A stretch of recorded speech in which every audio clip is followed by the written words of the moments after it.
ఓం శ్రీ గణేశాయ నమ. ఓం శ్రీ గురుభ్యో నమ. ఓం శ్రీ సరస్వత్యై నమ. ఓం నమ శివాయ. ఓం నమో నారాయణాయ. ఓం శ్రీ మాత్రే నమ. నేడు కాళాష్టమి, హిందువుల పవిత్ర పండుగ. ఈరోజు కాళాష్టమి. ఇది కాలభైరవుడికి అంకితం చేయబడిన పండగ.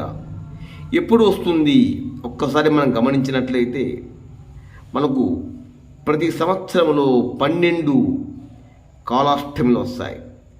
మనం అయితే మార్గశిర మాసంలో వచ్చేటువంటి కాళాష్టమికి చాలా విశేషమైన ప్రాముఖ్యత ఉంది. ప్రతి నెలలో కృష్ణపక్షాష్టమి తిథి మనం గమనించినట్లయితే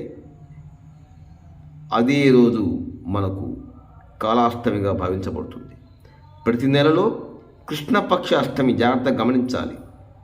అంటే పౌర్ణిమ తర్వాత 8వ రోజు కాలభైరవుడిని పూజించడానికి అనుకూలమైనటువంటి రోజు. పౌర్ణమి తర్వాత ప్రతి నెలలో కూడా పౌర్ణమి తర్వాత వచ్చే 8వ రోజు అష్టమి రోజు కాలభైరవుణ్ణి శ్రద్ధగా పూజించినట్లయితే గ్రహ బాధలు ఉండవు. సాక్షాత్తు పరమశివుడు మనకు కాలభైరవుని అవతారమే కాబట్టి ఈ రోజున భక్తులు కాలభైరవుని మనం పూజించినట్లయితే, ఉపవాసాలతో ఉన్నట్లయితే మనకు గ్రహాలు బాధిస్తున్న, అనారోగ్యంతో పీడిస్తున్న అన్నీ పటాపంచలైపోతాయి.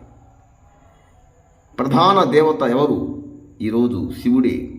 కాళాష్టమి రోజున మనం పూజించే ప్రధాన దేవత ఎవరంటే శివుడే. కాబట్టి శివుని భక్తులు ముఖ్యంగా ఆ కాలభైరవుని ఖచ్చితంగా పూజించున్న పాటు పరమేశ్వరుని కూడా ఖచ్చితంగా పూజించాల్సిందే.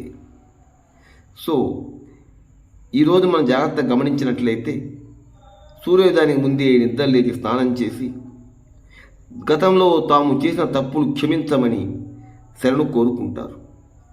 మరియు శివాలయాన్ని పోయి ఆ కాలభైరవుని దర్శనము, ఆ కాశీ విశ్వేశ్వరుని దర్శనము ఖచ్చితంగా చేసుకుంటారు. సదాశివుని దర్శనం చేసుకుంటారు. వీలైతే ఉపవాసం ఉండొచ్చు.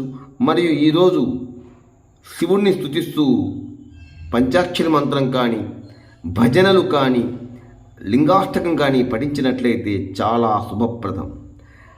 నల్ల కుక్క కాలభైరవుని పర్వతం కాబట్టి ఈరోజు నల్ల కుక్కలకి కనుక ఆహారం పెట్టినట్లయితే, పాలు కానీ పెరుగు కానీ ఏదైనా స్వీట్లు అందించినట్లయితే చాలా విశేషమని మనకు పురాణ పండితులు సెలవిచ్చి ఉన్నారు. సర్వే జన సుఖినో భవంతు. లైక్ చేయండి, షేర్ నచ్చితే సబ్స్క్రైబ్ చేయండి. ఓం నమ శివాయ. కాలభైరవ అష్టకం కూడా చదవండి. దేవరాజ సేవ్యమాన పావసాంగ్రి పంకజం వ్యాలయజ్ఞ స్తోత్రమిందు శేఖరం కృపాకరం నారదాది యోగి బృంద వందితం దిగంబరం కాశికాపురాదినాథ కాలభైరవం భజే.